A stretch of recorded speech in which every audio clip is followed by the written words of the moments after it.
We welcome you to the launch of Marg's latest book, The Chandayan, translated by Richard J. Cohen, with essays by Naman Ahuja, Vivek Gupta, and Kamar Adamji.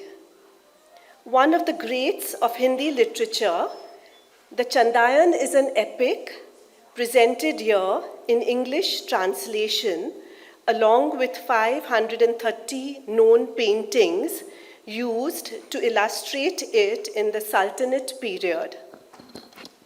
Of singular importance in the history of Indian art, the Chandayan's illustrations inform us about the diversity of painting traditions before the Mughals.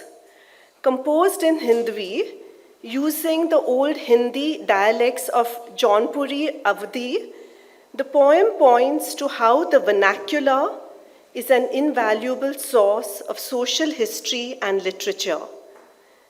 It allows us to learn about the use of the Perso-Arabic script in India and the impact of writing on language. The manuscripts and story also reveal much about the evolution of regional identities between the late 14th and early 16th centuries. The CSMVS Museum has even taken out 10 paintings of the Chandayan from its reserved collection, specially for us to see in person today. But before we do, let's learn about them from our speakers. The speakers this evening are Dr. Naman P. Ahuja, Professor of Art History at JNU and the General Editor of Marg. He specializes in the historic foundations of the aesthetic milieu of South Asia as it came to be formed between 300 BC and AD 600. His work, both scholarly as well for the wider public, has been variously translated into Hindi, Marathi, French, Spanish, and Dutch, and has deepened our understanding of South Asia's art. Dr. Richard Cohen is an Indologist specializing in Middle and early New Indo-Aryan languages and literature. He is a member of the Middle Eastern and South Asian Languages, Literatures and Cultures Department, University of Virginia. He has held positions at the University of Pennsylvania, Cornell University, and University of Pittsburgh. He combines an intellectual interest in philology, translation, and the history of medieval Indian painting and illustrated manuscripts. Dr. Vandana Prapanna is Senior Curator, Indian Miniature Paintings at CSMVS Mumbai. She has successfully curated and co-curated important, permanent, and temporary exhibitions in the museum. She contributed entries on Indian miniature paintings in the CSMVS catalogs and guidebooks. She has also contributed to co-authorship several publications on Indian art. So now may I invite Naman Ahuja to begin the evening, please.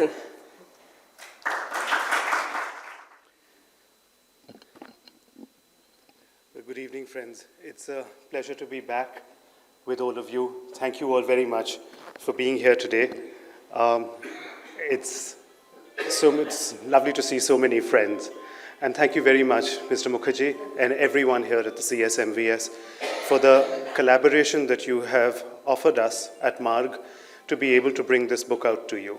A book like this could never really have reached the public, been produced at all, had it not had an enormous amount of support from a huge number of people. But before I thank them, which I'm going to do at the end of the evening today, I want very much to be able to start by saying that no project like this can ever really happen without an enormous number of people collaborating to make such a substantial study approachable and available to the public.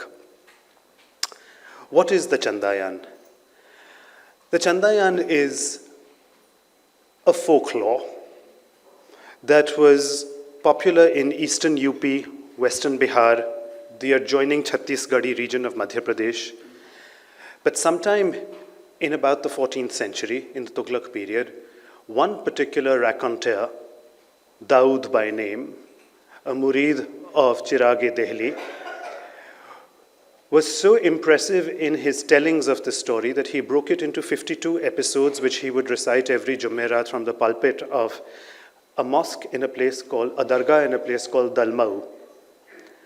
Dalmau is sort of in the Allahabad vicinity, one can say broadly. He did it for packed audiences. The 52 episodes in which he broke this story were climactic. Each one ended on a note such that everyone wanted to come back the following week and listen to the next episode.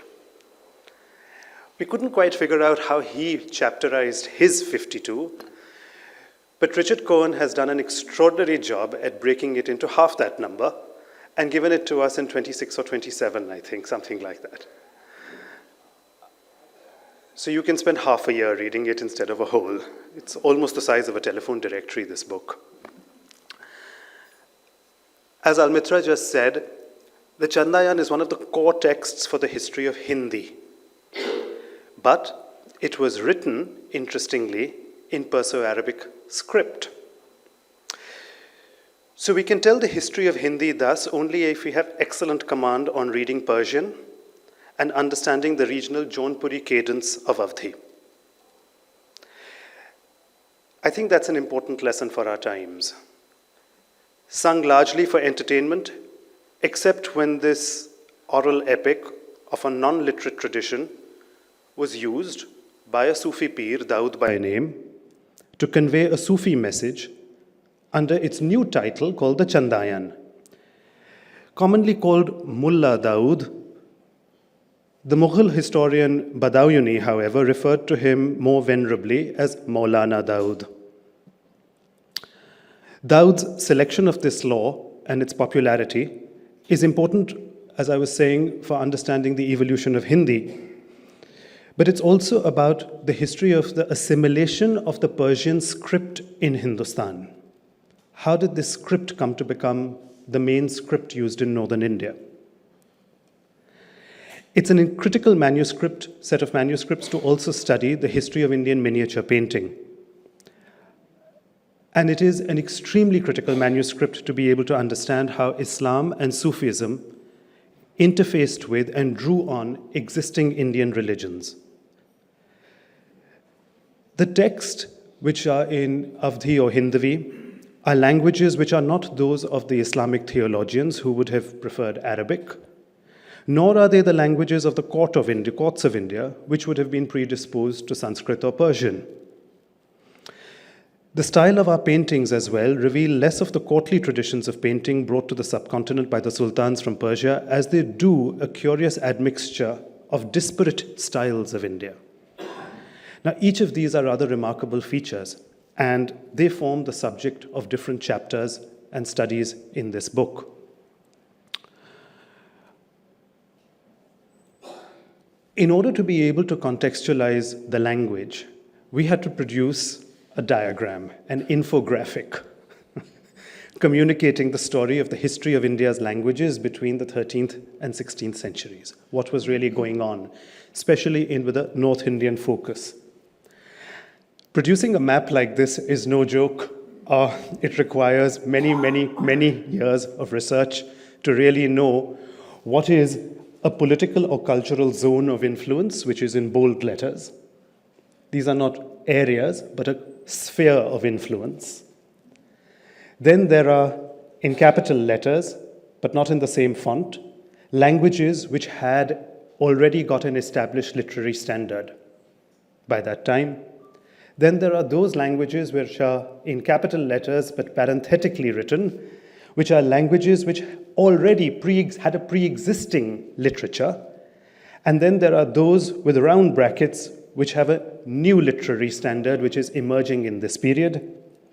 And then there are some languages which are only spoken but didn't develop a literature. And then there are those languages which are what we call dialects that were used in India at this time.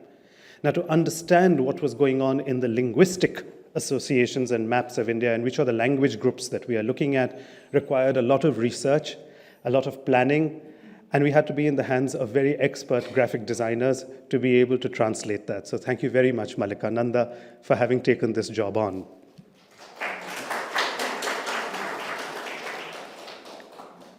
As I was saying, Badayuni, 200 years later, 200 years after Dawood, that is, wrote his history at the time of the Mughal Emperor Akbar. And he writes that the tale is not so popular anymore. So what started out as bardic folklore became a piece of classical literature with a written text, a proper meter, illustrated. But then it means that because it wasn't popular anymore, it disappeared back into folklore. So here you have a wonderful idea of a manuscript that starts off as folklore, turns into classical literature, goes back into becoming folklore. And so your divisions between Desi and Margi, or classical and folk, are no longer divisions as binaries, but you see a wonderful circularity and an interpenetration of one tradition onto another, and how the classical informs the folk, and how the folk informs the classical. Several informed scholars used the folk performances of this story that were fairly widespread till the mid-20th century, together with other versions of the story, to reconstruct it. There are versions of this story which are known to us in Bhojpuri, Mirzapuri, Maithili, Chhattisgarhi, Santhali, and in the Bhagalpuri dialects, apart from the Avdhi Hindavi version that forms the focus of this particular volume.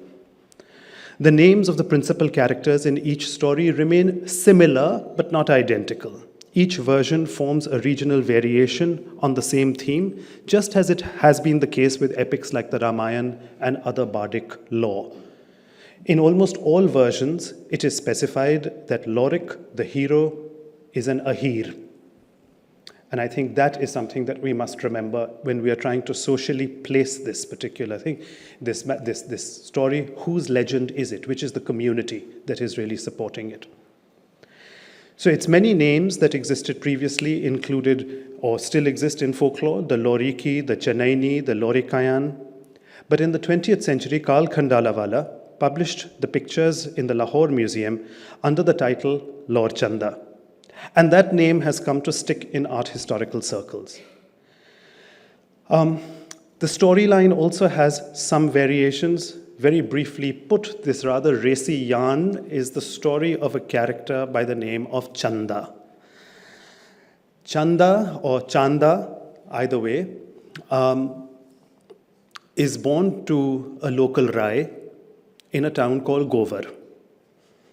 At the age of 4, despite the fact that their horoscopes don't match, the son of the neighboring Rai Saabs, the proposal that comes from the neighboring Rai Saab is a boy called Bavan. And the girl's father is rather resistant to have this marriage. It doesn't approve of the marriage. And the result is that, at any rate, the boy's family is very insistent. A lavish dowry is given by the girl's father. At the age of 16, she's finally sent to her husband's home. There, she discovers that he is not very good to look at. We're told he's one-eyed. And we're told that they don't consummate the marriage, that he's impotent. The boy's mother tries to tell the girl to be patient, that he's a late bloomer or some such thing. We're led to assume that. At any rate, a year spent at her in-law's house leaves her quite unhappy. Nothing happens. And this girl who is so ravishingly beautiful, she's more beautiful than the moon, after all, she is Chanda. She decides to do a runner and go back to her father's home.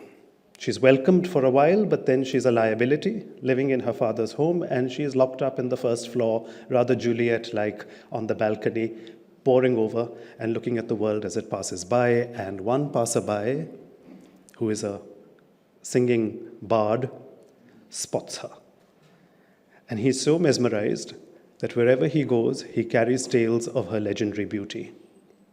And on a hot summer night, He's singing a Baramasa or a Naksik. No, he's singing a Naksik Varnan, which is a classic Hindi poetic device called Sarapa in Persian, in which there's a chair up here, if you'd like to come right here.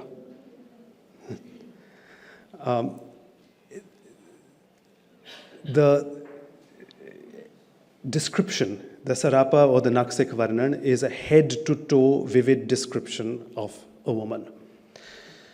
Her eyes are like this, her lips are like that, her breasts are like the other, her navel is like this, her legs are like, it goes on and on and on. It describes her in vivid detail.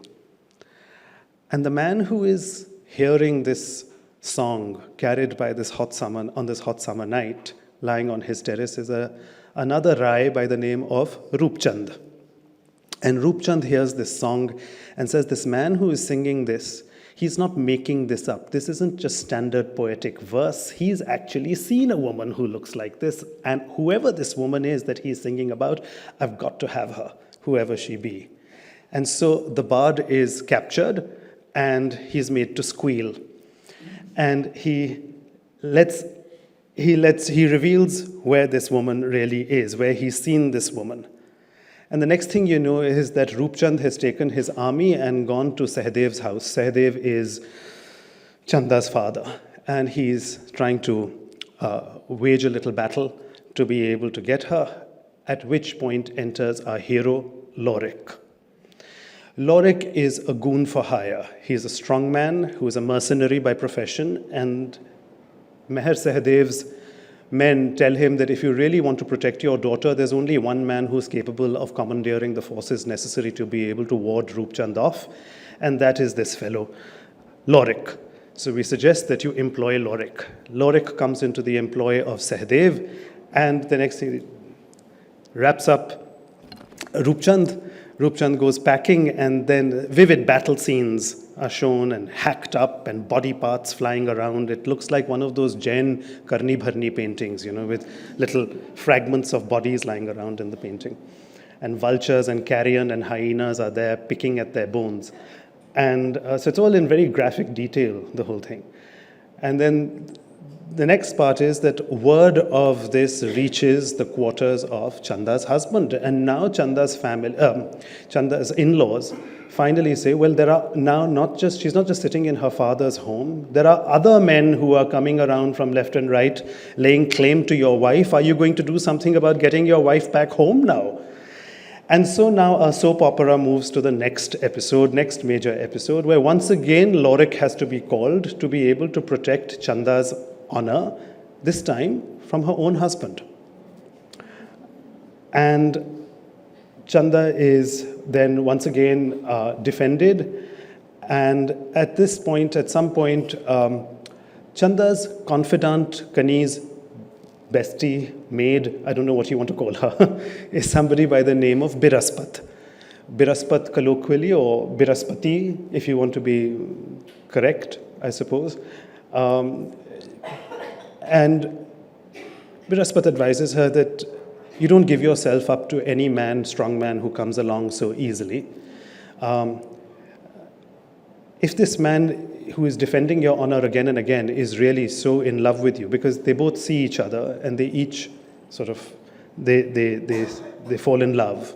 But in order to test his real intentions and whether he's truly in love with her or not, Biraspat recommends that Lorik is put through a test.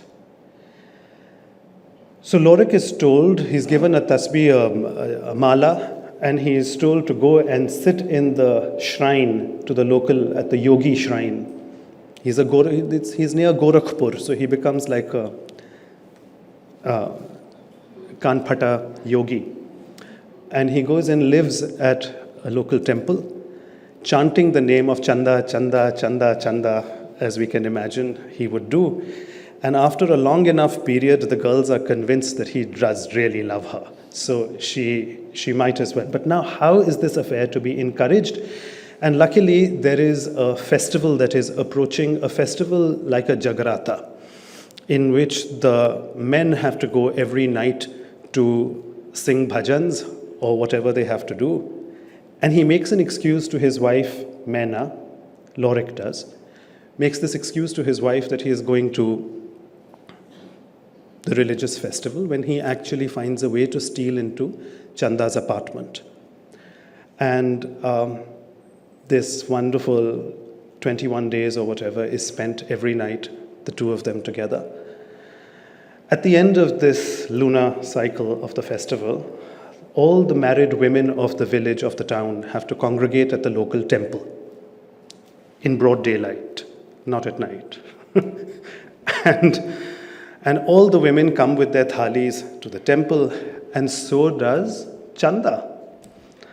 And everyone's wondering why Chanda suddenly arrived at the temple, because everyone else is a much married woman who has come there. And Chanda, we all know, is separated from her husband, and yet she is there, and she is beaming and beautiful, and she is looking like this glorious Naika who has arrived at the temple. At which point we reach a major climactic moment of the story, when Mena has one look at her and has a visceral reaction with complete feminine intuition that that's the woman her husband is having an affair with. At which point there is a horrible fight that happens in front of the temple, and Chanda is insouciant enough to be able to say to Mena that there are some women who just don't know how to keep a man. At which point Mena can't contain her fury and whacks her publicly. And the fight becomes so bad that she rips and tears her clothes off her and leaves her actually naked at the temple. And the scandal becomes public. Now, Rai Saab's daughter has no choice now but to save face, because Rai Saab has to mete out justice in his village, in his town, and he can't have double standards for his own daughter, at which point there is no choice but for the lovers to elope. And so starts a period of Vanvas, which is a standard Indian formula, the Aranyaka Parvan, right? And so now our lovers go into the forest, and many things happen in the forest that Dawood would have recounted to his rapt audience. After many of the things that happen in the course of their period in the forest, finally, after a year spent blissfully together, at some point, when things are calm or calmer, Lorik starts wondering, I wonder how my wife is, and I really wonder how Mummy is. And so he convinces, he reads, a messenger has come to him from his native town, and he remembers vividly his family that he has forsaken, and what terrible things must have befallen them during the period that he has been absent. So he decides to go. He doesn't have the guts to go back home straight. He camps outside the village, outside the town, with the Malis and the Gwalas, and he sends little baskets of flowers, or sends flowers to all the different people in the village. And once again, Mena receives these flowers and is unwilling to accept them because she finds it very suspect. Nobody in the village has shown her any respect for the past since her husband has left. And now somebody is sending her flowers, and it makes no sense. And so she quizzes the messenger, and she follows him, and she discovers that there is indeed an encampment outside the town, and she goes there and with her ghungat down so she can't be recognized. Lorik recognizes her and makes a pass at her, which she rebuffs and says she's not one of those women who can just be picked up. And she's a very virtuous woman, Mena, so she lets her fidelity and her virtue be known. She then confronts Chanda, and once again there is a horrible fight between the two women, and they tear each other's clothes, etc., etc. It's going to get really bad. Once again, Lorik intervenes, and finally there is a family resolution. he condescends to cohabit with his wife provided she takes Chanda as a junior wife. We are told that that's one ending of the story, that these were the Huris that he was always destined to live with, mummy and both his wives together under one roof. He has it all. But men like this never truly find happiness, and they are always seekers. And on the quest for Ishq, we don't know where he finally landed up and what the real ending of the story is, because none of the manuscripts that have come to us from that period are complete. Yeah. What we've managed to do in this book is analyze the story from a literary studies perspective, from a language perspective, from a gender perspective, from a religious studies perspective, from the perspective of Indian miniature painting and its importance in the history of Indian writing and calligraphy. We've done that in 4 chapters, after which we have a detailed canto for canto translation that Richard Cohen has provided in 24 chapters of verses. In studies on language, as Richard will explain, the Chandayan has been classified within a rather broad category called Apabhramsh. And in literature, it has been classified both as a Premakhyan and as a Persian Masnavi. Apabhramsh is a word that literally refers to that which is corrupted in grammar, but that is a perspective if viewed from the position of Sanskrit. Many a North Indian text from the 8th to the 16th century falls under the umbrella term of Apabhramsh literature, including various Hindu, Jain, and Sultanate period texts. Parmeshwari Lal Gupta had noted that when Mullah Daud fixed the text of this folk epic into the Chandayan, he recomposed it in the Masnavi style in the Hindavi language. And then Mata Prasad Gupta, who later worked on the same manuscripts, I think substantiated that. Most other authors, however, have conformed to the belief that the language of the manuscript is essentially Avdhi, which is borne out by Richard's study in this volume. However, I should note over here, there is another important redactor whose work we need to think about, and that is Abdul Quddus Gangohi. 120 years later, he translated the entire Chandayan into the Persian language and referred to this in his personal correspondence. Gangohi was active at the time when the paintings would have been made, the paintings that we have at the back of the room. And his sphere of influence shifted from UP towards Saharanpur and Shahabad, Saharanpur in northern UP. So he went from sort of eastern UP, he migrated towards northern UP, and then on to Shahabad, which is near Ambala.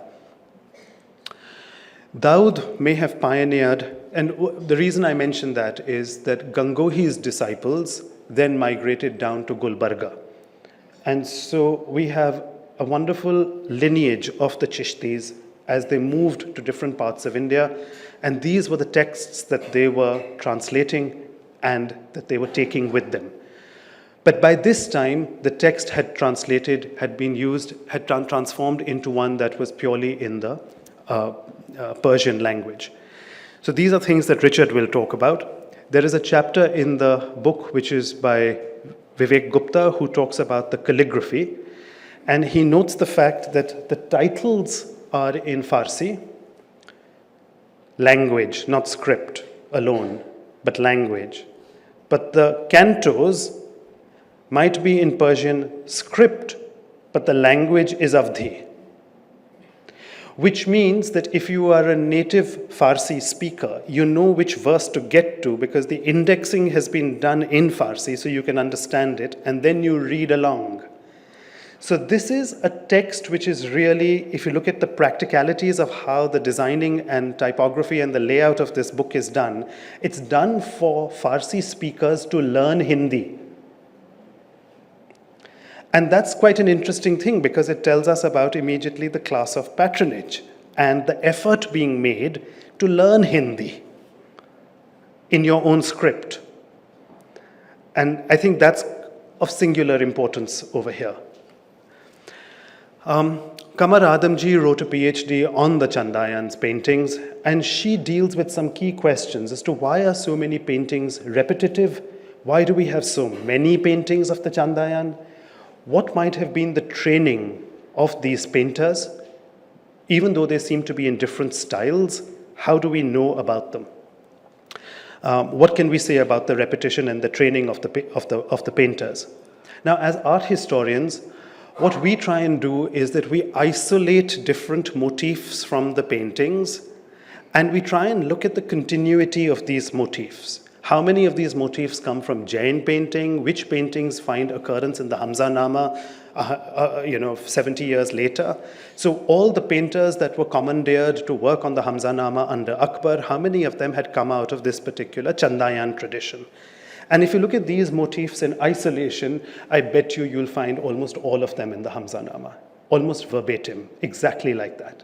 And that is quite clearly telling us what the continuity of these ideas is. Now, how do we know what we do about this text? What's the history of the discovery and dating of this text? There are 5 known illustrated Chandayans, which are now lying between the Lahore and Chandigarh Museum. It was originally all in the Lahore Museum, but was divided at partition between Lahore and Chandigarh. There are some folios which are lying in the Bharat Kala Bhavan in Varanasi, which is in that Jain style. There is another one, a manuscript, which is lying in the Staatsbibliothek in Berlin. There are 64 folios which are lying here in the CSMVS in the Mandu style. And then there is one which lies in the John Rylands Library in Manchester. The one that is now divided between Lahore and Chandigarh is painted in what we call the Chaura Panchashika style. It was the first of the Lord Chandas to be published, and it was collected by somebody called Hafiz Muhammad Khan Sherani in the 1920s. It was first published in a serious art historical study by Karl Khandalawala.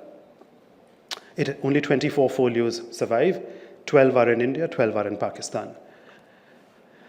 There are 6 folios of the Jain style, one in the Bharat Kala Bhavan. They were purchased by Rai Krishnadas for 2 annas each in the Guduri Bazaar in Banaras. Right? Very important information, because the fact that it came up in Banaras, I think, is quite relevant. It might have been made for the Sharkis, descendants of the Sharkis of Jaunpur, perhaps, which is why it might have finally wound up in the bazaar in Banaras. There is another Jain style one, as I was saying, which is lying in Berlin, and there are 141 folios that are painted in that one. The one that is in the CSMVS was actually discovered in Bhopal in 1957, which is in a well-known Sultanate manuscript style called the Nimatnama style, which was made probably for the Sultan of Mandu. Ziauddin Ahmad Desai of the Persian Arabic Manuscripts Department of the ASI studied the manuscript first in 1954, and those folios of this manuscript which were still in India then, were acquired for the museum in Mumbai in 1957. It seems several folios had already made their way to dealers in Europe and the United States by the early 1950s. Now, paintings from this very manuscript are also in various international collections, and we've managed to collect a large number of them for this manuscript, for our illustrated version of the book. The last one is the largest of them, which is in the John Rylands Library in Manchester, with 318 folios in total, 285 of which are painted. The commonalities with the Mumbai manuscript have made several authors see the Manchester manuscript as a progression from the Mumbai one by about 25 years, which allowed them to suggest a date of about 1550 to 1575 for it, but some art historians like Anand Krishna suggested that it was earlier than that. It's possible. It's also possible that it wasn't made in Mandu, but it might have been made in Ahmednagar. Now, there is another manuscript, which is a different one, but has an episode it's called the Maina Sat, written by a poet called Sadhan, which is Maina's perspective, not Chandayan, not Chanda's perspective, but Maina's perspective. And that is a manuscript which is also lying scattered and often miscatalogued as Chandayan, and some folios of that too are available here in the CSMVS. What I really want to talk about is, in my chapter in the book, is about the painted narrative, and it's called Ishq between languages, culture, and people.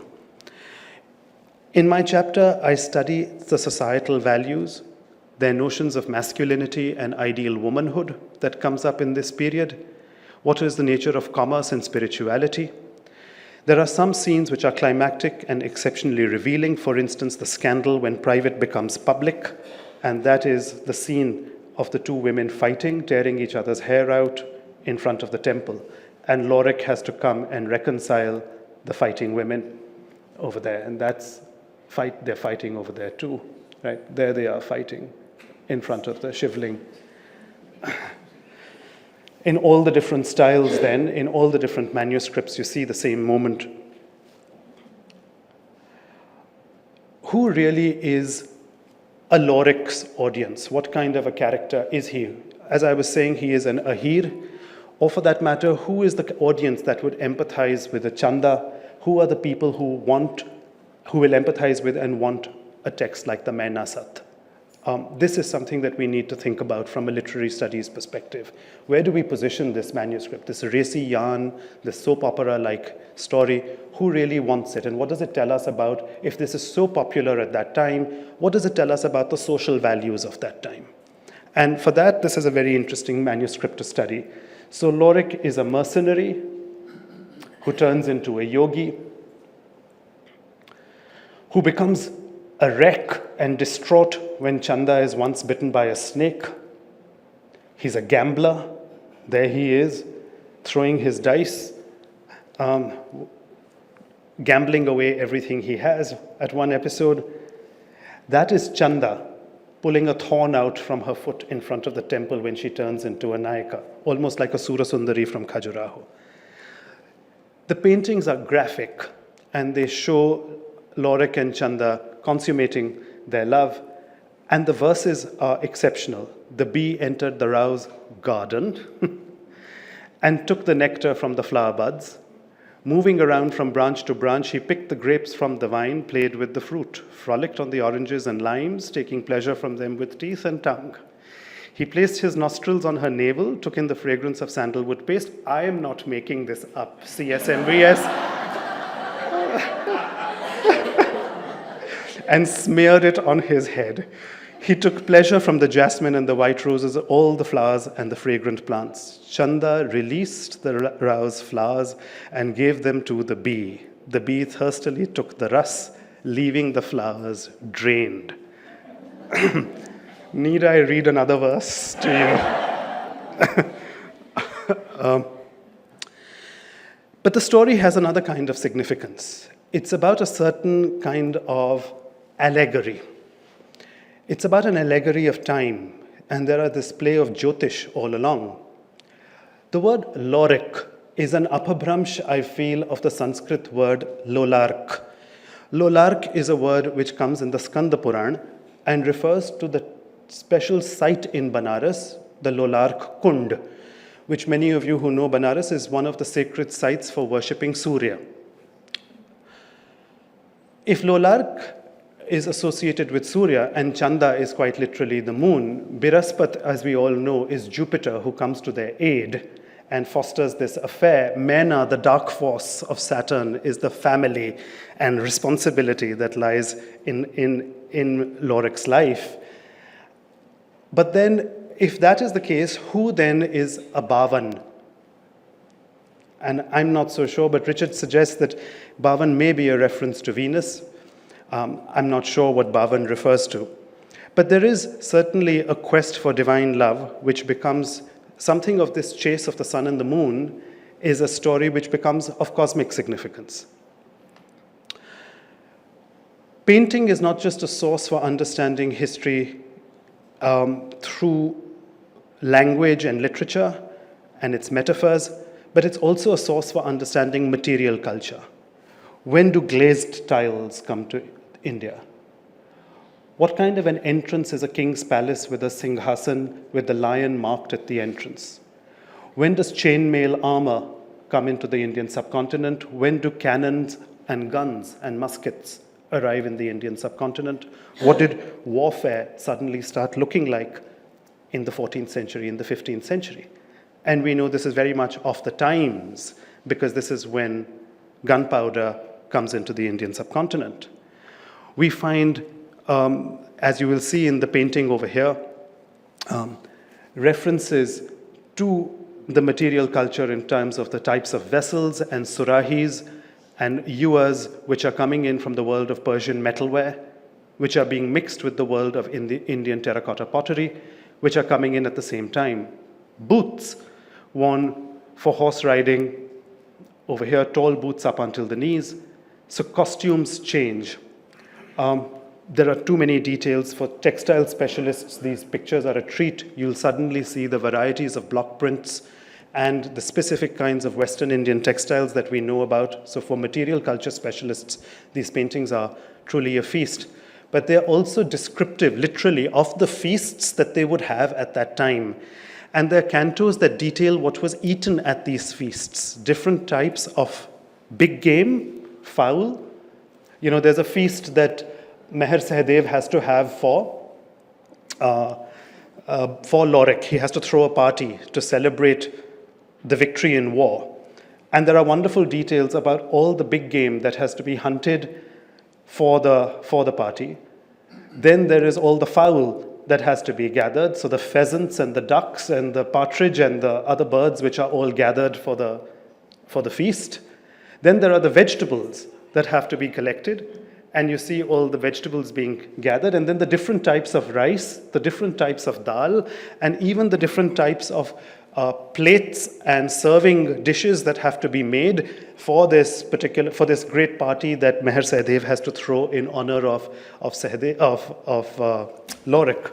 So we get a description of the kinds of markets that we have, and in the Naksik Varnan at one place, he actually says, towards the end when Surjan goes to meet Lorik, thank you. I forgot his name for a second. He says, I'm carrying wax, madder, chironji, betel nut, coconut, clove, camphor, and dates, molasses, fragrances, vermilion, bay leaf, and pennywort in vast quantities. Embroidered silk sarees, all kinds of leather, and thousands of herds of animals. Diamonds, coral, plenty of copper, silver, khas, sandalwood, agaru, fill up the caravan. I am a Brahmin of Govar, that's the village, the town that they come from. Surjan is my name, and I'm going as far away as Hardipatan. Now, I mean, here is a list of what a trader is carrying, a Brahmin trader is carrying.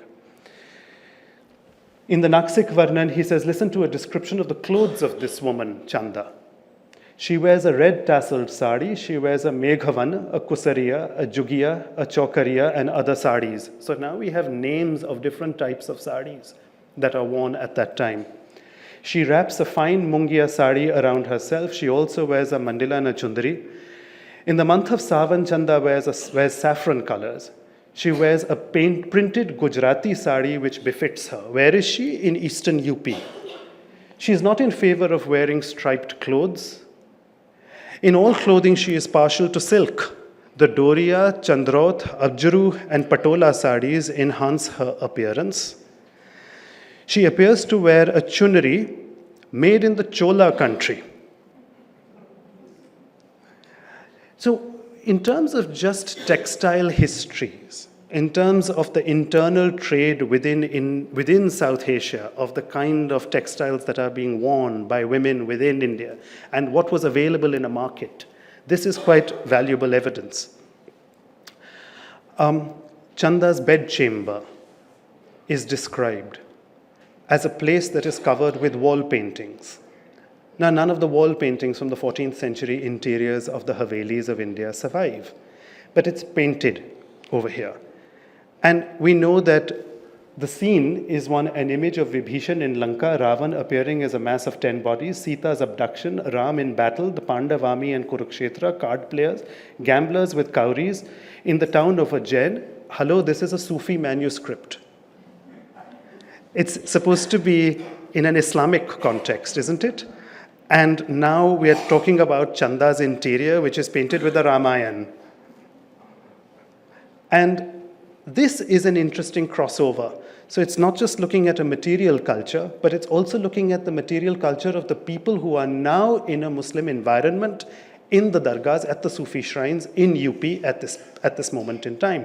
Who are these people? They come from different castes and communities that make up that city, and the castes are actually mentioned.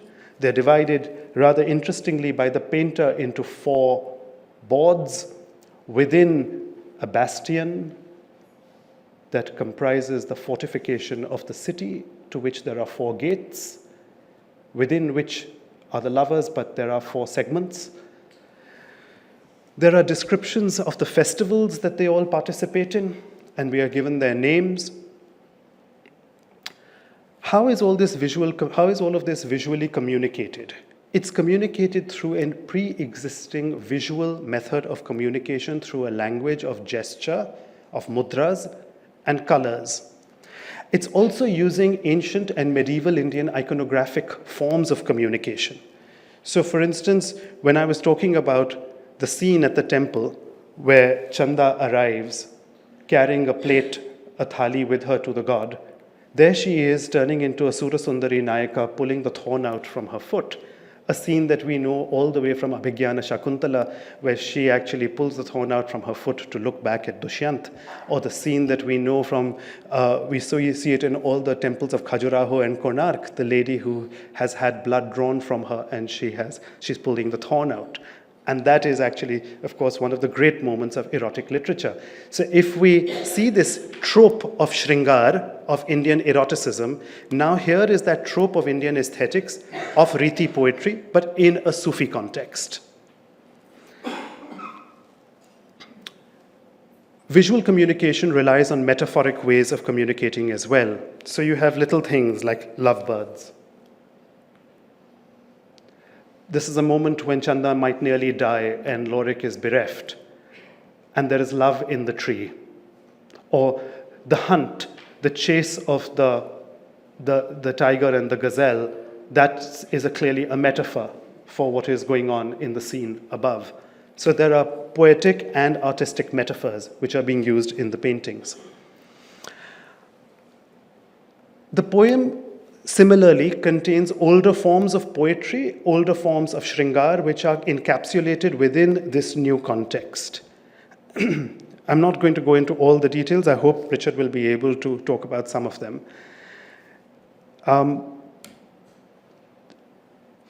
But the one thing that I do feel I should talk about is what place do yogis and deities hold now that this book is in a Sufi context? Why do we suddenly have auguries and horoscopes in an Islamic context suddenly?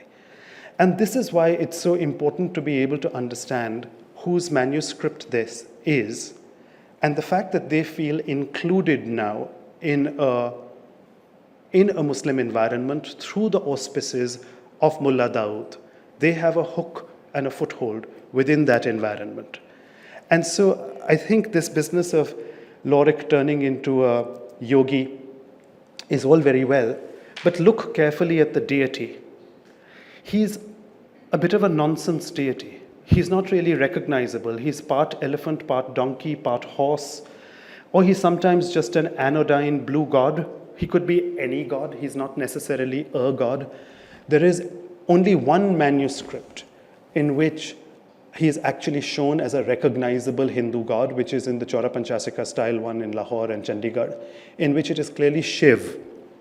And it's so funny, it's so hilarious, and maybe that's why it's so chosen. The girls who are fighting, it's such a terrible fight that the god who is in the temple, he runs away from the shrine. He says he can't witness the kind of monstrous fight that he is seeing at that moment. So there you see, Shiv has picked up his trident and he has left the building. He has gone on top of the temple. And that is the little blue god who's also left the building. And this god has got onto his Vahan and he has left the building again. And so the god can't witness this horrible fight that's happening. I think this kind of a law was important for the self-definition of the community that sang it. What was the nature of those identities in the Sufi landscape for about 200 years when this otherwise oral epic of a largely non-literate tradition was popularized? We must ask if it tells us as much about their conversion to Islam as it does about the capacity or capaciousness of the early defining years of Indian Islam, an Islam that contains references to auguries and horoscopes, to yogis and temples, to periods of rituals, to religious festivals, and one that does not punish a pair of lovers for adultery but resolves their affair because of the overarching celebration of ishq. You see, looking at it from a gender studies perspective, it's all very well to see it from Lorik's perspective and the reconciliation of his having two wives at home. But Chanda was an already married woman, and the punishment for adultery for her would have been to have been stoned normally. From her perspective, it wasn't an easy reconciliation, right? And so we find, quite simply here, putting it very simply, Sufism accommodates the varieties of existing communities into a Muslim environment, and invoking repeatedly the Ahirs and the 36 clans of Rajputs who feature in this epic. The story includes them and their religious and cultural habits into the Sufi fold at the very period when the Khanzada community of Muslim Rajputs was increasing in North India and the Deccan. A warrior like Lorik emerges as a historical archetype, a protagonist who captures the audience's attention because of how he echoes its circumstances. In this way, this really becomes a multi-layered or a multi-story epic. I will end with the conceit of the poet of this story. Somewhere in the middle of the whole story, in Canto 172, Chanda at one moment is completely bereft, and she is pining for her lover. And she's inconsolable. And so she asks Biraspat, "Come and tell me a story of love. Through its ras, I can forget the emptiness of my spirit so that I can light the lamp of ras in my heart. Fill me up with the nourishment of ras. The fire of separation cannot be calmed or without ras." I think this is quite interesting, that the poet himself is saying, this is the power of my art. That the poem I am going to tell you is so suffused with ras, that I have tasted many elixirs, now tell me a story filled with ras. Ras will help me pass the whole night and I'll get some peace. The wonderful twist in the story is that Biraspat replies in the next canto and says, "You innocent, you fool, if I tell you a story that is so filled with ras, you will mistake illusion and art for reality, and you will imagine that to be real. You are not sophisticated and mature enough to know the difference between fact and fiction, in other words. And if poetry is conveyed to you with all the power that poetry has, if art is communicated to you with all the power that art has, you are too innocent to be told that." And there lies the conceit, I think, of this poet of the Chandayan. Thank you all very much. I hope you'll enjoy reading the book.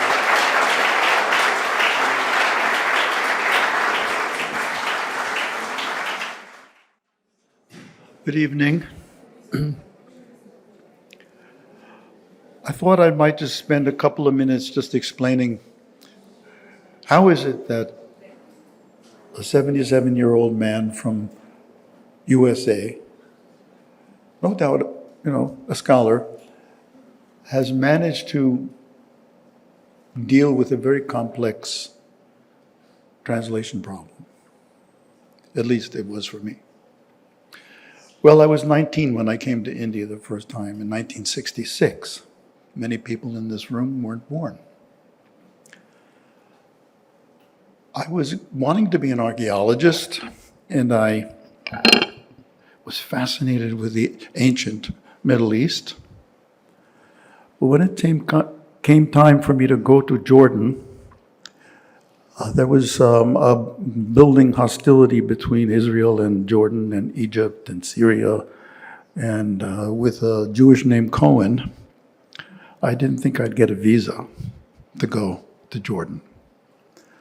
So I said, let me look afield a little farther where another ancient civilization exists. And India was on the map, so I got myself on a plane and flew to Mumbai. And as I was saying to some of the Marg staff today, my introduction to India was on Marine Drive in the erstwhile Natraj Hotel, which is now the Intercontinental?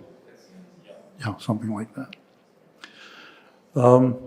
I proceeded to the University of Baroda and stayed there for 3 semesters studying archaeology. Upon graduation from college, I didn't want to go to Vietnam and support the violence that was occurring there. So I joined the Peace Corps, the American Peace Corps, and turned up in Rajasthan, in the Bundi district area, for a 2-year stint in a rural village, working with farmers in high-yielding varieties of wheat and rice. It was 1969, and it was the heyday of the Green Revolution. Upon finishing my American Peace Corps experience, I went back to the United States, and by then the terms of drafting young men had changed, and I was free from the draft. So I went to graduate school at the University of Pennsylvania, hoping to be an archaeologist of India. But unfortunately, my future mentor had just left for the University of California at Berkeley.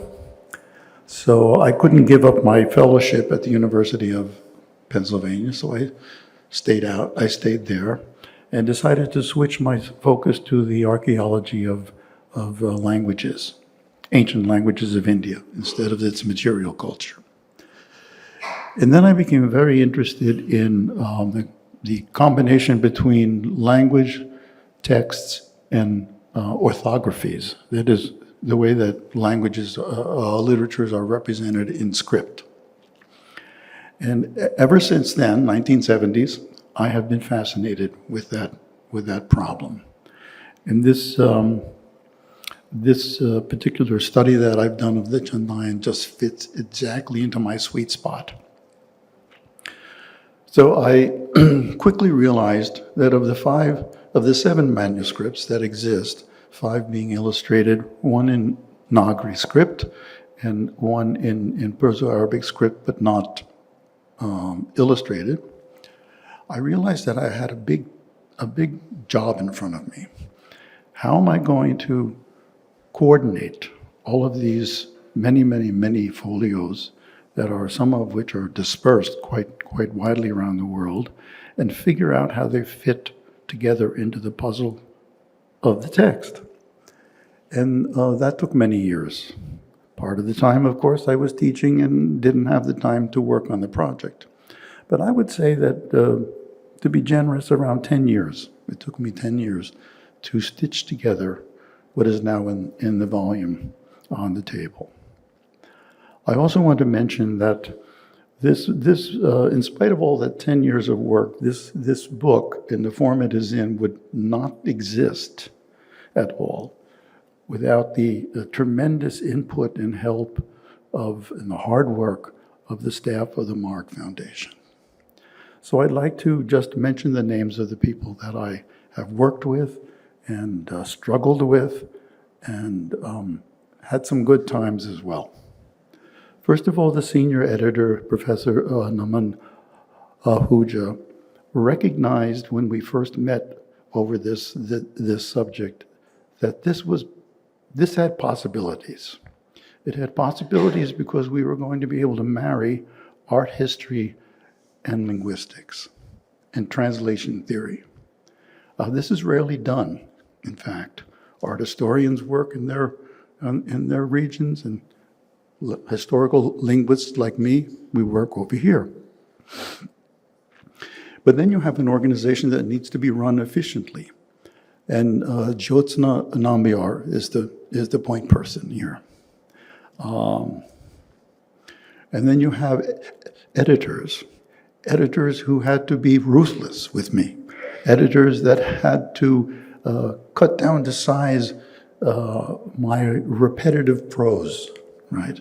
So I was saved from that by Nandini Bhaskaran, by Aditya Mohanan, by Malvika Madgulkar, and then there was the processing of all of this information into some sort of discernible form, and Gautam Jadhav, Sarah Shafi, Srirang Ram Tirthakar, Almitra Belimoria, Maria Abraham, Mansi Ba, Usha Shanoy, Nita Suvarna, Ravindra Shewale, and Rukmaya Suvarna.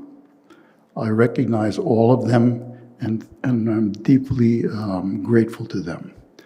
And ultimately, I must say that the original encounter I had with Marg was with the then CEO, Rizio Rohanan. And I also thank her. So translating the Chandayan. Well, the endless struggle which has been ordained for man alone in the whole created order, is a personal struggle to seek perfection of the spirit while clinging to the pain of love. For the Sufi, it is an effort to combine the pain of love in separation from an unseeable, unreachable God with the hope of assuaging such pain through achieving fana, the merging of the heart and God, by suppressing the body's gross emotions, the nafs. One of the great scholars of the oral Chandayan, and ultimately who was an editor of the text and published it, is Shyam Manohar Pandey. Unfortunately, he passed away a couple of years ago. And this is quoting him. He says, Maulana Dowd was making a deliberate and conscious attempt to make a synthesis between two traditions. He was drawing his material from different sources to spread the message of love among the masses, Hindu as well as Muslim. Through love, a man becomes divine. Without love, he is just a handful of ashes. So says Malik Muhammad Ajaisi in the Padmavat. This is the real essence of the philosophy of the Sufi poets in the Hindu dialects. And as long as humanity exists and the human values survive, nobody can deny the necessity of such ideals, which make us better human beings and teach us liberalism, broad-mindedness, and unity of existence on a profound level. That's a quote from Professor Pandey. So we struggle to understand our place in the world and our relationship with its creation and existence. The scale and grandeur of the universe assumes an incredibly intelligent and powerful energy. What is the nature of this energy? This is the central question which philosophers, regardless of culture or religion, have struggled with through millennia. Indian culture is a composite of multiple attempts throughout history to answer these questions. And the Chandayan, a 14th century Indian Sufi literary text, which has lain undiscovered far too long, offers a distinctive lens through which to do so. Over the past 200 years, scholars have worked to discover and identify the many layers of Indian literatures and literary languages. For 150 of those 200 years, the recovery and study of Sanskrit texts dominated scholarly work and publication. It is only in the past 70 years or so that India's many vernaculars and dialects have come into focus in literary studies. I want to spend a minute here giving you my definition of language as it relates to why and how I came to pursue the study of the Chandayan. My favorite definition of a language is that it is actually a dialect with military power behind it. In other words, there are only dialects in our world, dialects that stretch across a continuum of space and time. That may sound like a simplistic definition. However, if you take a serious look at the history of certain languages, you will quickly realize that such languages are actually dialects dominating other dialects. The reasons behind such domination, it is clearly linked to a political power deciding to patronize a particular dialect, thus causing its rise to a dominant position in culture and politics, often leading to the creation of literature. For example, before the 1840s, not all people living in France spoke French. How the majority were turned into Frenchmen is the result of the application of coercion through various forms of economic and social violence. The choice of the poet Dowd to compose the Chandayan in his native dialect, Awadhi, is linked to his identity, which was enfolded in the identity of the Delhi Chishtiya lineage, then associated with the Awadhi-speaking Sheikh Hazrat Naziruddin Mahmud, quote-unquote, Roshan Chirag Dehlavi, He died in 1356. It also is associated with his nephews. Naziruddin didn't marry, so he relied upon two nephews that were born from two of his sisters to work with him and learn from him. So who were these nephews? Well, they were Sheikh Zainuddin Ali Awadi, who became Naziruddin's Sajjad al-Nashin, and Zainuddin's cousin, Sheikh Kamaluddin Awadi. Even more consequential is the fact that by the time of Dowd, there was an audience for Awadi in the form of a literary landscape. In other words, a dialect cannot rise to the status of literature unless there was someone who was willing to listen. Before he became a member of the Chishtiya Sufi lineage located in Delhi, Dowd was a resident in the Avadi-speaking region of eastern UP and appears to have been either resident or in some manner associated with the Tughlaq garrison at a place called Dalmo, which is located on the northern bank of the Ganga, about 100 kilometers south of Rai Bareli.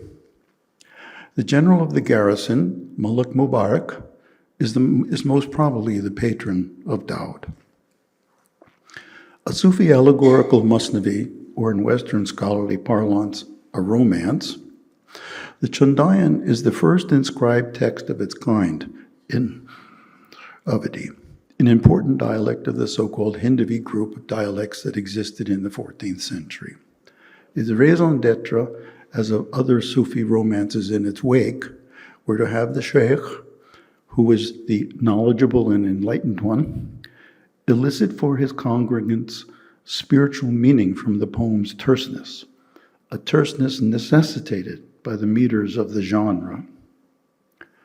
The poem offers us a glimpse of the nature of religious belief, with its reliance on astrology and the mystical, along with an understanding of the cultural and literary life of medieval India and the formation of its compositeness up to the present.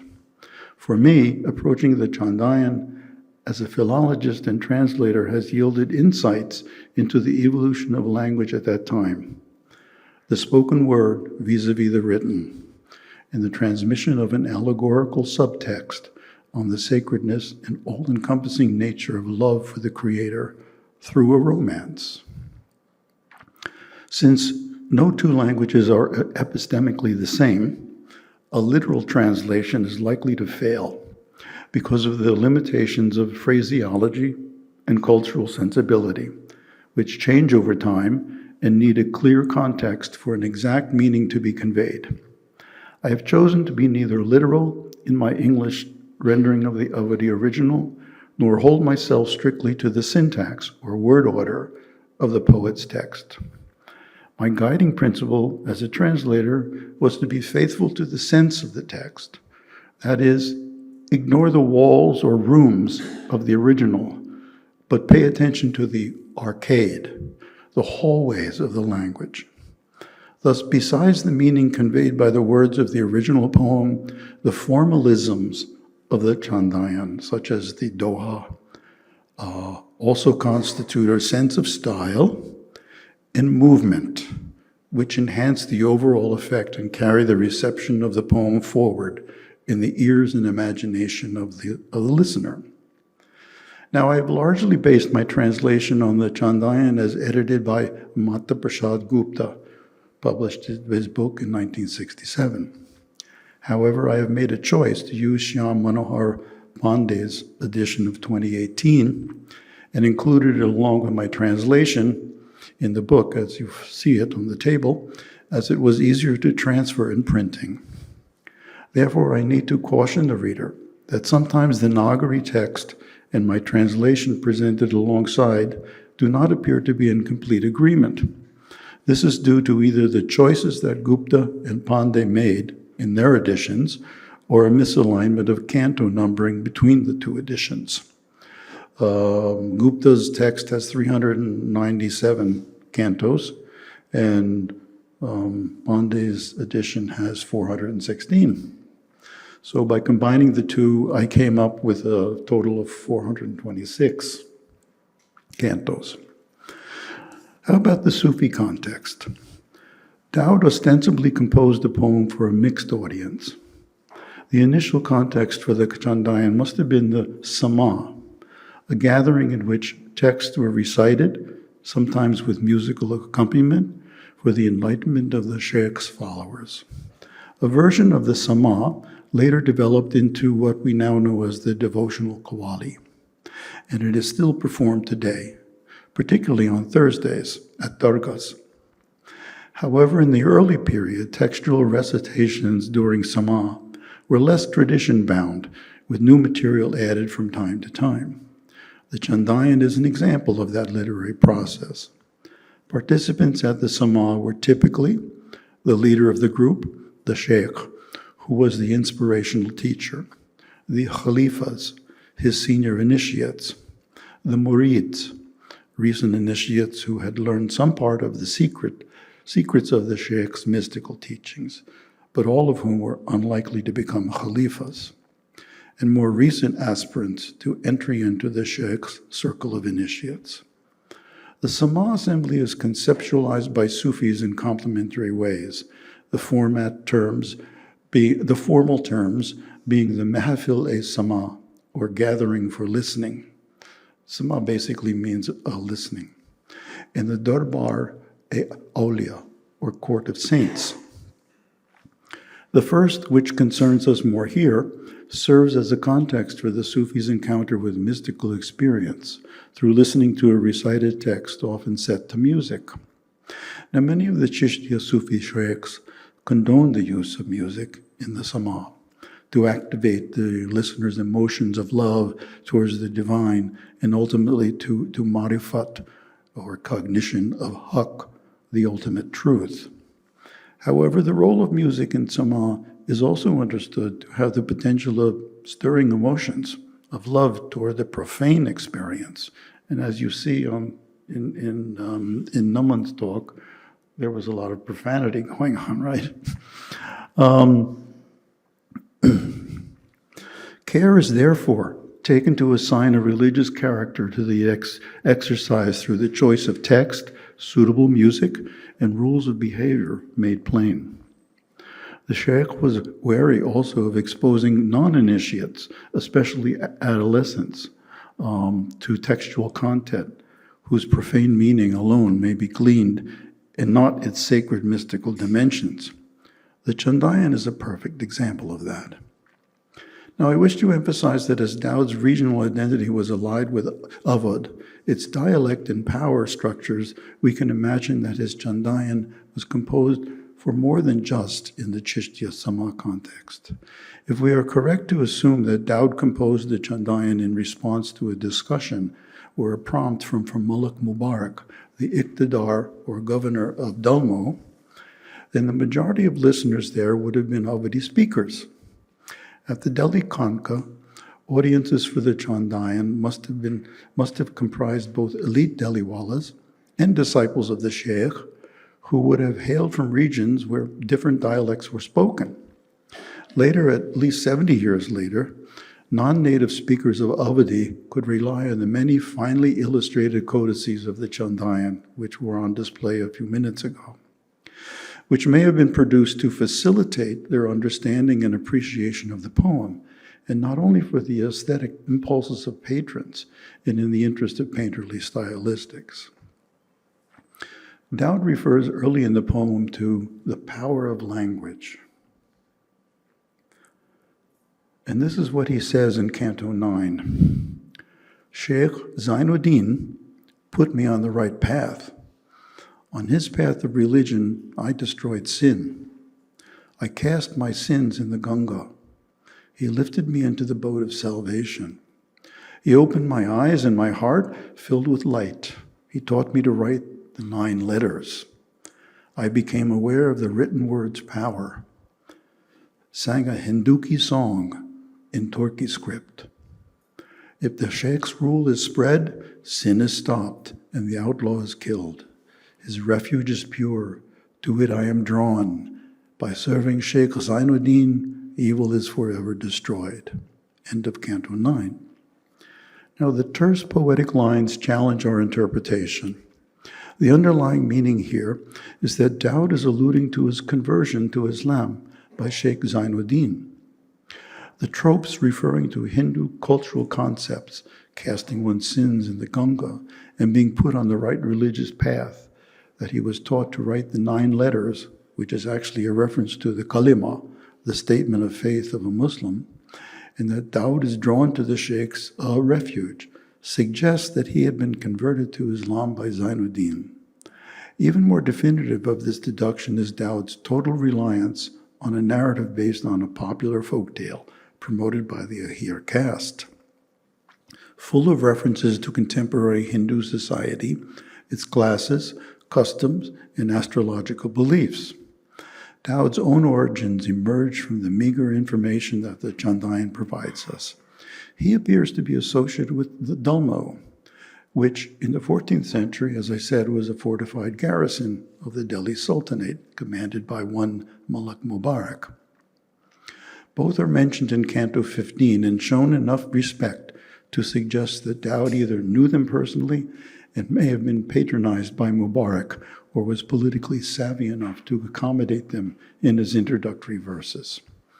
Before Muslim rule at Dalmo, the town was controlled by the Bahar Ahir clan. It is quite possible that Dowd was a converted member of the Ahir community of clans, perhaps even a member of the Bahar clan. Muluk Mubarak, the governor at Dalmo, may have been hedging his political bets by associating with Dowd, especially if Dowd was an Ahir. This would have endeared Mubarak to the Ahirs of Dalmo. Thus, Dowd converted his knowledge of Ahir folklore into a dual-purpose text that served both his newly acquired identity as a Chishtiya Sufi, allied with Muluk Mubarak's cultural sensibility, as well as his larger identity as an Ahir, which he would not have completely given up. Dowd's mentor, the Chishtiya Sheikh Zainuddin Ali, was the senior nephew of the deceased Sheikh Hazrat Naziruddin Mahmud Chirag Dili, whose dargah he inherited. His younger cousin Kamaluddin had become a talented Khalifa of his uncles and been dispatched to Gujarat to nurture the Chishtiya silsilas there. His grave is situated just in front of his uncle's dargah. Kamaluddin's son was named Sirajuddin, and such a person is mentioned in Canto 266 and appears in the painting to be substantially younger than Dowd. Thus, I'm convinced that Dowd mentions Sirajuddin because of his connection with Zainuddin. Shyam Manohar Lal Pandey discusses Dowd's identity in depth, tracing his origin or close association to the town of Rudauli, an important center of Sufism in Uttar Pradesh. Dowd's association with Rudauli would suggest that he was an astute student steeped in the emerging culture of Sufism in the Awadh region. Dowd's connection with Zainuddin, which is sketchy, has an interesting implication. Though Dowd pays him tribute, I believe he is playing it safe by also doing the same with his references to Jauna Shah. Perhaps Jauna Shah, prime minister to the Sultan. Firoz Shah Tughlaq. He is hyperbolic in his praise of Jauna Shah, perhaps as a placatory gesture. Zainuddin may have inherited the mantle of Sajjad al-Nashin from Naziruddin Mahmud by virtue of his being his close relative, but there was a contentious relationship between him and Hazrat Sheikh Muhammad Hussaini, who is also known as Gizu Daraz. Naziruddin's intellectually illustrious Khalifa. He claimed not only Khalifat, or religious succession, but also intellectual precedence over Zainuddin, who wasn't much of a scholar, and contested his leadership of the Chishtiya Silsila.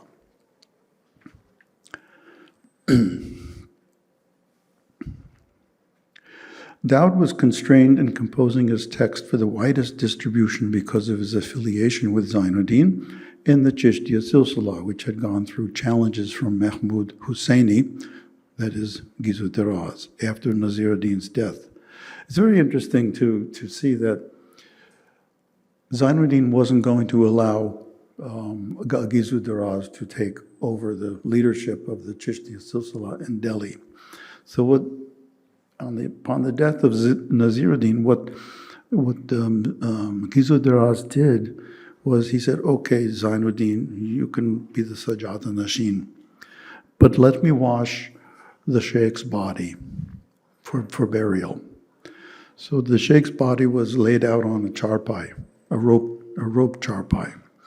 And of course the rope was soaked in the water of the body being cleansed. So what did Gizu Daraz do? After the washing of the body, he unstrung the charpai and he took away the rope with him on his shoulders, imagining that this was the kirka that he never received from Naziruddin. And of course, Gizu Daraz became very famous when he left Delhi in 1398. When Timur sacked Delhi, Gizu Daraz first went to Gujarat, and then he went to Dalotabad, and then he went to the Deccan, where he lived out the rest of his 101 years. He died in 1422. It's more important to recognize Dowd's relationship with Malik Mubarak and Dalmu over and above his relationship with Zainuddin.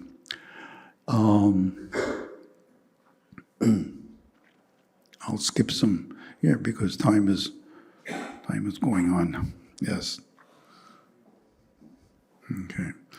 So let's talk a little bit about the creation of a literature. Though I emphasize the orality of the Chandayan, Dowd's text spawned a new genre of literature, as well as the use of a dialect that hitherto had not been used for literary practice. As Aditya Bale has noted, quote, the later Hindu poets had the advantage over us in having complete texts of Maulana Dowd's original Hindu Prem Kahani, written and recited in Dalmu's provincial court in 1379. The latter Sufi romances that followed Dowd's formula sought to emulate and surpass the popularity and allure of their predecessor, end quote from Aditya Bale. And as Naman has already alluded to, there were poets like Sadan and Gawasi in Deccani Urdu also, who come along and take up the, you could say, the defense of Maina, the wife of Lorik.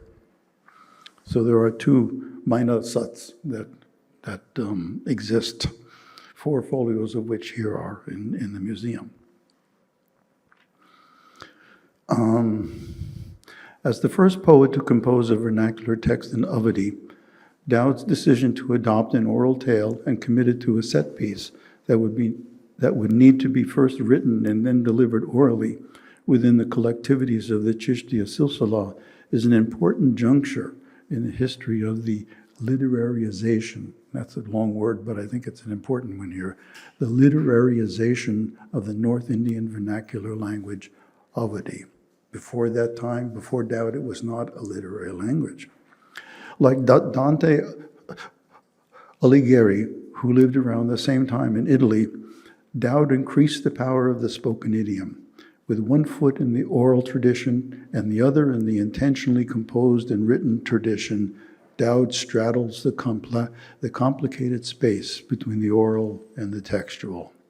He raises for us all sorts of questions involving how orality and the voice convert to formalized, inscribed texts, which in turn were experienced by audiences orally, which had to be inscribed in manuscript form for future use in oral delivery and reading.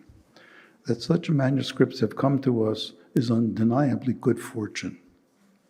As scholars practicing philology on South Asian pre-modern texts, we need to refine our methods.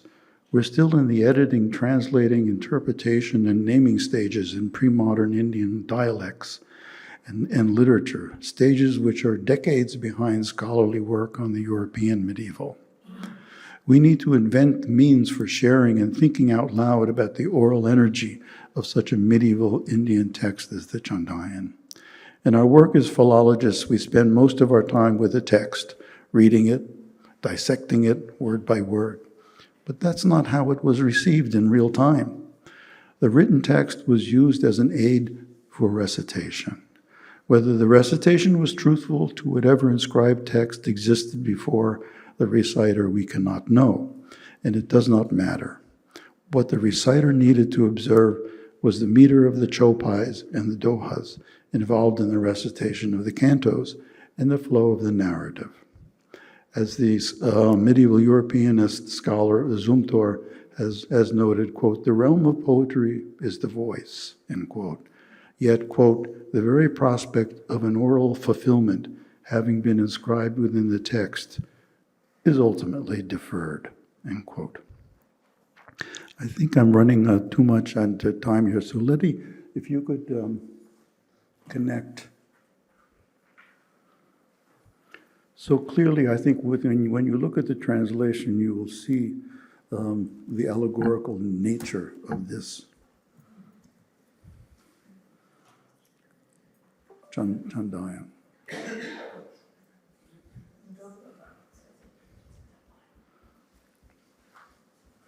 Is there something that I need to do to make it work?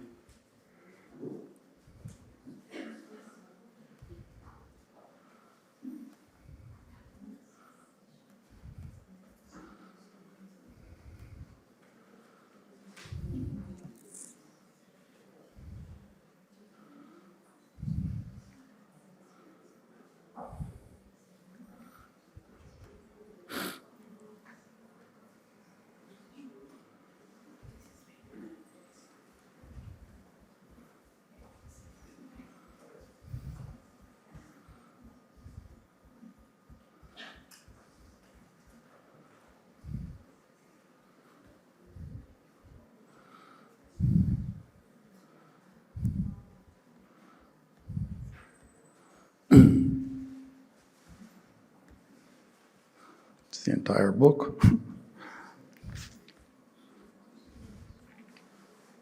Okay.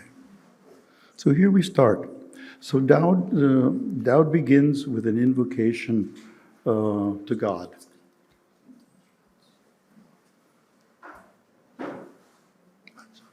And I want to make it bigger, right? Oh, is it big enough? No, it's not really. Maybe just expand it a little bit. You can use it there. Yeah. Okay, great. Thanks. So, of course, a Muslim poet has to begin with the hamd, right? Hamd is a Persian word, and Persian texts begin with hamd. So it's the praise of the Creator. Well, let's hear his own text first. Pehle gaun sirjanharu, jini sarajya ye des diyaru, sarajasi dharati or agasu, sarajasi mer mandir kabilasu, sarajasi chand suraj ujiyara, sarajasi ragat nakat kimara. Sarajasi cha siv dhupha, sarajasi kir tan or sarupa, sarajasi meg pavan andakara, sarajasi bij karai chamakara. And then the doha, those were chopais. Now the doha. Jakar sabhai piratami, sarajasi kahyo ye sogai, hiya gahvar man ahul hasai, dusar chit nasamai. First I sing of the Creator, who made this and all of the lands. He made the earth and the sky, the mountains, Meru, Mandar, and Kailash. He made the moon and the sun radiant, the heavens, the necklace of stars, the cool shade and sunlight. Verily, He created its form and beauty. He made the clouds, wind, and darkness, the flashing lightning. The entire world is His creation, and I have described it in one song. Joyful are my heart and mind. Nothing else occupies my thoughts.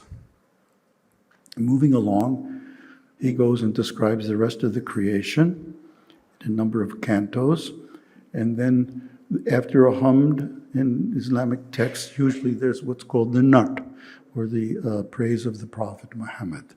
So he gives one canto for the praise of the Prophet. Then in one canto, he praises the four right-minded caliphs, Abu Bakr, Umar, Uthman, and Ali. And then he gives a nod to the Sultan Firoz Shah Tughlaq, who was reigning at that time, but only one canto.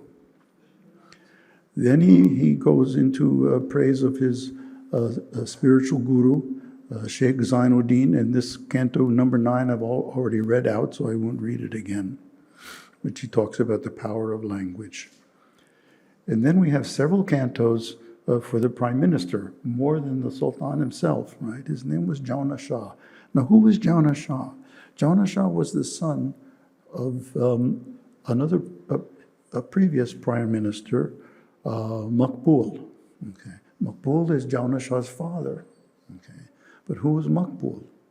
Maqbool was a Telanganan Brahmin who had been recruited by Muhammad bin Tughlaq when he defeated the Kakatiya dynasty in what is now Andhra Pradesh, or Telangana, I guess. So here we have a perfect example of the combination of religion and culture into one regime, the Sultanate. And of course, Khan Jahan is charitable. He gives, he says, generous as Karna. All these tropes are there. Of course, he's like a Nanga, Madan, and so on. Fortunately, we have these two folios that describe Jauna Shah. On the left, you see the folio that sleeps, I like to use that phrase, sleeps in the coffers of the CSMVS.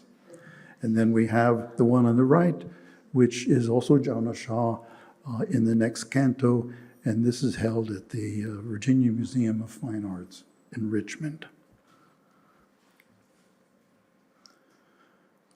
So, what does he say about Jauna Shah in this painting here at the CSMVS?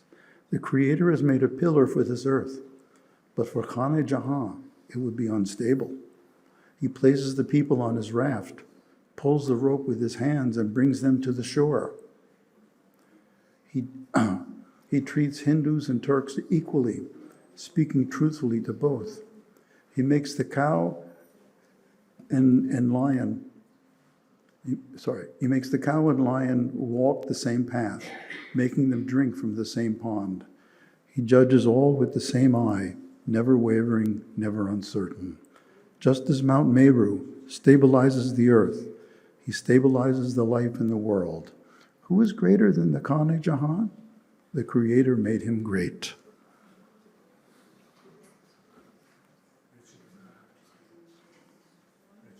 Yeah. Wrap it up, right? Yeah. Okay. So these are just a couple of examples that I wanted to give you a sense of how the poem works, and there are 426 of these cantos. Let me just show you the birth of Chanda, because that's extremely important.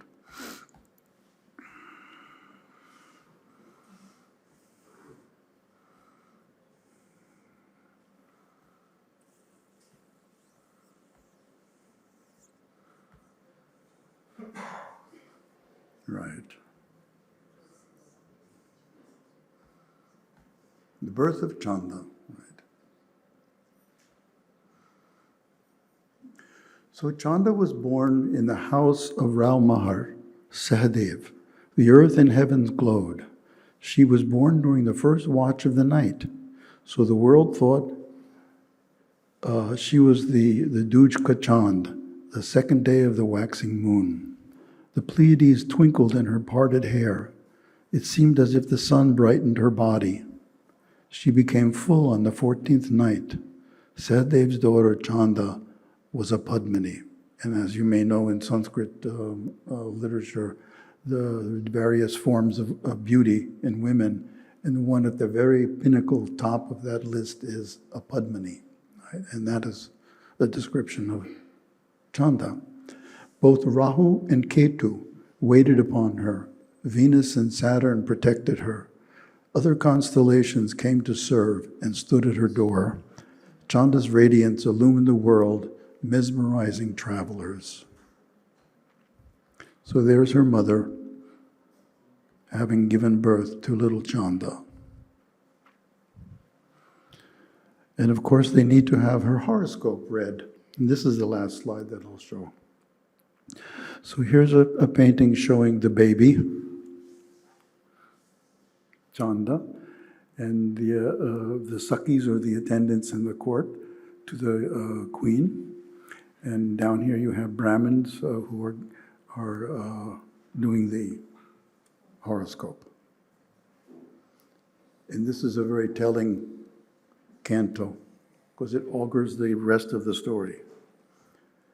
After 5 days came the sixth night, the night of feasting for the Chatti, or 6-day ceremony. Invitations were sent to the 36 castes residing in Govar. From every house, greetings poured in. Drums of joy were played. More than 7,000 ladies came, face, hands, and feet decorated with vermilion. Brahmins sat assembled, poring over manuals, figuring Chanda's horoscope. Quote from the Brahmins, "It is written on her forehead, she will come to death's door at the supreme moment of life. Fire surrounds Chanda. She is not burned, as moths are drawn to light. Kings will fly to her and die." Like Rao Rup Chand, right? Okay, I'll have to stop there. Thank you. हमें उपस्थित सभी गुणीजनों का हार्दिक स्वागत है। चंदायन पर उसकी भाषा को लेकर, उसके अनुवाद को लेकर, उस पर जो आधारित चित्र हैं उनको लेकर एक संयुक्त पुस्तक की आवश्यकता साहित्य, कला और भाषा के विद्यार्थियों को बहुत वर्षों से रही है। और ये जो पुस्तक अभी आप देख रहे हैं बाहर, जो मार्ग पब्लिकेशन के द्वारा प्रकाशित की गई है, उस पुस्तक ने उस प्रतीक्षा को आज समाप्त कर दिया है। तो मैं इस पुस्तक के जो विद्वज्जन जिन्होंने इसमें अपने लेख लिखे हैं और जिन्होंने इसमें सहयोगी जितने भी मार्ग पब्लिकेशन के लोग हैं, मैं उन सब का आभार व्यक्त करती हूँ। अभी आपने प्रोफेसर कोहन को सुना। उन्होंने चंदायन की भाषा पर, उसके भाषांतर पर और सूफ़ी प्रेमाख्यान में, सूफ़ी साहित्य में उसकी जगह पर अपनी बात कही। हिंदी भाषा के प्रति उनका जो लगाव है और उन्होंने जो भी काम किया है हिंदी, हिंदवी और अवधी के लिए, उसके लिए उन्हें साधुवाद। नमन आहूजा जी ने चंदायन के बहुत सारे पहलुओं पे हमारे साथ बात की और बहुत बखूबी की, जैसा वो हमेशा करते हैं। तो उससे एक चीज़, और मैं आपके सामने एक क्यूरेटर के रूप में, एक अभिरक्षक के रूप में उपस्थित हूँ, और इससे ये एक दृष्टिकोण में बताना चाहती हूँ कि भारतीय कला को हम कितने अलग अलग नज़रियों से देख सकते हैं, कितनी अलग अलग विधाओं में देख सकते हैं। और विशेष रूप से जब हम उन्हें संग्रहालय के परिप्रेक्ष्य में देखते हैं तो बहुत सारे रूपों में है, बहुत सारे दृष्टिकोणों में हम उसे देख सकते हैं, और यही उसकी बहुत बहुत महत्वपूर्ण बात है। तो यहाँ जो आप फोटो देख रहे हैं, छत्रपति शिवाजी महाराज वस्तु संग्रहालय में चंदायन पर आधारित 64 लघुचित्र और मैनासत पर आधारित 4 लघुचित्र संग्रहित हैं, जो सल्तनत शैली में 16वीं शताब्दी में बने हैं। जब 2015 में आर्ट अनसीन सीरीज़ के तहत संग्रहालय द्वारा चंदायन के 64 लघु चित्रों की प्रदर्शनी का विचार किया गया, तो मेरे मन में यह प्रश्न उठा कि किस तरह से चंदायन की पांडुलिपि के इन महत्वपूर्ण चित्रों को हमारे दर्शकों के सामने प्रस्तुत किया जाए, जो कि विभिन्न विधाओं से आते हैं। जब मैंने चंदायन के विषय में अध्ययन करना शुरू किया तो जो 2 बातें मुझे इस प्रदर्शनी के हिसाब से बहुत महत्वपूर्ण लगी, तो पहली बात ये कि मेरे लिए जानना बहुत दिलचस्प था कि कैसे मौलाना दाऊद ने एक सूफ़ी प्रेमाख्यान चंदायन की रचना हिंदवी भाषा में की ताकि आम लोगों तक उनका काव्य पहुँचे। और जैसा कि नमन ने अभी बताया कि जो फ़ारसी जानते हैं वो अवधी भाषा से उनका परिचय हो सके। हालांकि उसकी लिपि अरबी फारसी ही है। दूसरी ये जानकारी कि चंदायन दरअसल पहले से ही लोकप्रिय वीर गाथा काव्य लौरिकायन या लौरिकी के चतुर्थांश पर आधारित सूफी प्रेमाख्यान है, जो भारत की अद्भुत और सशक्त मौखिक परंपरा का एक महत्वपूर्ण हिस्सा है। मौलाना दाऊद ने चूंकि चंदायन को सूफी जामा पहनाया था, तो कथानक में कुछ परिवर्तन हमें दिखाई देते हैं, लेकिन उसकी आत्मा शुद्ध देसी है। उसका इस्लामीकरण हमें कहीं भी नहीं दिखाई देता। यह बात उस दौर के समाज का बड़ा सटीक चित्रण प्रस्तुत करती है, जहाँ विभिन्न मतांतरों के बीच की दीवारें अभी खड़ी नहीं हुई थीं, कम से कम वहाँ जहाँ मौलाना दाऊद ने इस सूफी प्रेमाख्यान की रचना की।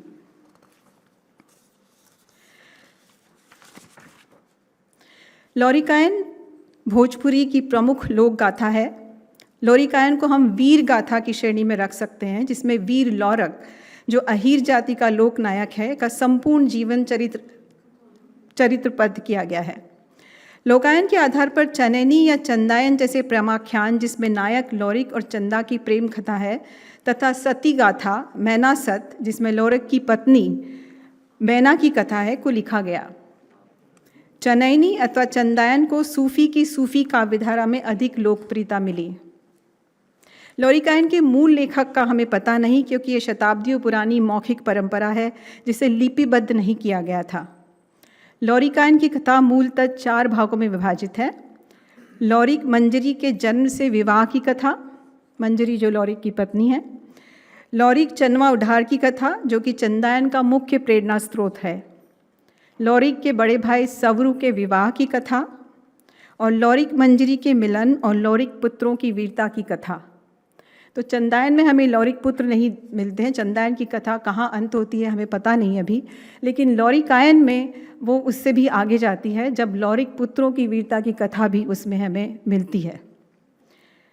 लौरिकायन में कोई उपदेश नहीं है, बल्कि यह कथा आत्म आनंद और अपने पूर्वजों के प्रति उनके सम्मान के तौर पर गाई जाती है।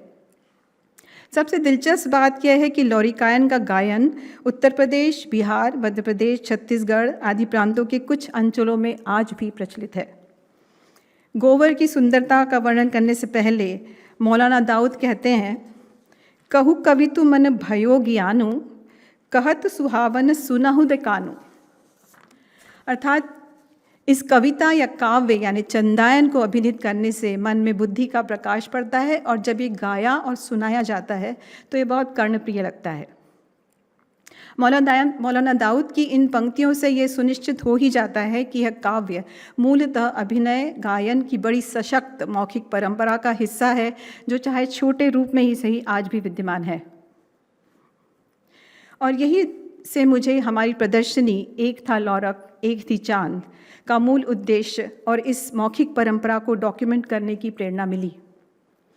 चंदायन पर जो पठनीय सामग्री उपलब्ध है उसमें मुख्यतः चित्रों की शैली, उनके स्थान, लेखन शैली आदि पर लेख उपलब्ध हैं, परंतु मौखिक परंपरा के विषय में कम जानकारी मिलती है। अधिक खोज करने पर डॉक्टर सुमनिका सेठी, जो सोफिया कॉलेज में हिंदी के प्राध्यापिका हैं, से अर्जुन दास केसरी जी का नाम मिला। मैंने तुरंत उनसे संपर्क किया और उन्होंने हमें सहज समय दिया, और मई की तपती गर्मी में मेरे सहयोगी प्रतीक आरोस्कर और मनोज चौधरी ने जाकर ये फिल्म शूट की, जो आप थोड़ी देर में देखेंगे।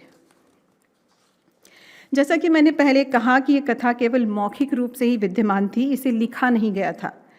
मौखिक परंपरा होने के कारण समय और स्थान के अनुसार इसमें कई प्रसंग जुड़ते गए और इस कथा का स्वरूप विशाल होता चला गया। इसका अंदाज़ा इसी बात से लगाया जा सकता है कि जहाँ रामायण में 7 कांड हैं, लौरिकायन में 16 कांड हैं। इसलिए इस कथा को लिपिबद्ध करना इतना आसान नहीं था, लेकिन केसरी जी ने लौरिकायन जैसे महान जन काव्य को लिपिबद्ध करके भारत की समृद्ध मौखिक परंपरा को सहेजने का बहुत महान कार्य किया है। आपने पूर्वी उत्तर प्रदेश के विभिन्न अंचलों में गाए जाने वाले इस लोक काव्य को लगभग 40 गायकों से संपर्क कर उसे लिपिबद्ध किया।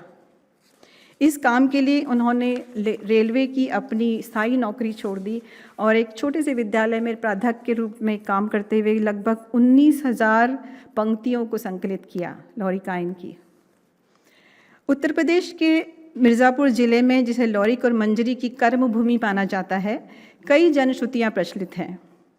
मिर्ज़ापुर के दक्षिणांचल में रॉबर्ट्सगंज से 5 किलोमीटर दक्षिण पर मारकुंडी घाट पर एक शिलाखंड लौरिक पठार के नाम से जाना जाता है। लोक परंपरा के अनुसार इस वीर गाथा के नायक लौरिक ने अपनी पत्नी मंजरी अथवा मैना के कहने पर इस शिलाखंड को 3 हिस्सों में विभाजित कर दिया था। इसी तरह से वहीं आसपास लौरिक का किला, लौरिक का अखाड़ा, लौरिक की कुल देवी ब्रह्माणी देवी का मंदिर आदि स्थलों ने आज भी लौरिकान के नायक लौरक और अन्य पात्रों को जीवंत रखा है। इस कथा में अहीर, कुर्मी, तेली, धोबी, नाई, चमार, ब्राह्मण, बनिया तथा आदिवासी जातियों और जनजातियों का सांस्कृतिक इतिहास छिपा पड़ा है और यही कारण है कि विशेष रूप से बंगाल, बिहार, उत्तर प्रदेश आदि के ग्रामीण क्षेत्रों में इसे बड़े चाव से गाया और सुनाया जाता है। जिस अहीर जाति के नायक से लौरिक का संबंध है, इसे अपनी जाति की रामायण ही कहते हैं। डॉक्टर वासुदेव शरण अग्रवाल के अनुसार भोजपुरी में लौरिकायन ना लोरिक और लौरिक चंदा की कहानी गीतों में गाई जाती है, जिसे भोजपुरी लोक साहित्य की रामायण ही कहना चाहिए। लौरिक चंदा की कहानी प्राचीन और सरस है। हिंदी का पहला प्रेमाख्यान काव्य जो जायसी से 200 वर्ष पहले लिखा गया, वह लौरिक चंदा ही था। इस छोटी सी डॉक्यूमेंट्री में आप 700-800 वर्ष पुरानी लौरिकायन की मौखिक परंपरा को देख सुन पाएंगे। जो गायक हैं वे अहीर जाति के लोग हैं और व्यावसायिक तौर पर अन्य कार्यों में लगे हैं, किंतु वे अपने स्वांतक सुख के लिए अहीर जाति के महान योद्धा लौरिक के प्रति उनके सम्मान के लिए अभी भी लौरिकायन का गायन शाम के समय अपने काम से निवृत्त होकर करते हैं। सुनने में शायद ये संगीत शैली आपको किसी संगीत महफिल का मज़ा ना दे, लेकिन आप इन गायकों के भाव और तल्लीनता पर ध्यान दीजिएगा। उनके चेहरे पर जो आनंद का भाव है, इस विधा के प्रति उनके लगाव का प्रतीक है। भारत की समृद्ध मौखिक परंपरा, जिसे आमोद प्रमोद के इलेक्ट्रॉनिक माध्यमों ने लगभग समाप्त कर दिया है, देश के किसी किसी कोने में आज भी विद्यमान है, जिसे सहेजना आवश्यक है। तो प्रस्तुत है लौरिकायन, जिसके आधार पर मौलाना दाऊद ने चंदायन लिखा और जिस पर आधारित सल्तनत शैली के लघु चित्र हमारे संग्रहालय में संग्रहित हैं। धन्यवाद। Thank you all very much. I think seeing this last clip and hearing you speak, Vandana, that was really quite delightful. I really want to just end it by saying thank you all very much. A project like this truly comes together at so many different levels between, as I was saying, the multiple folk traditions and the classical traditions that come together, which bridges cultures at so many different registers. I'd like to very much thank the trustees of Marg for having faith in us in putting this together, in CSMVS in collaborating with us, and every single member of the team at Marg who Richard mentioned. And my particular thanks to you, Richard, and all the other writers who have come together to make this book happen. Thank you all very much.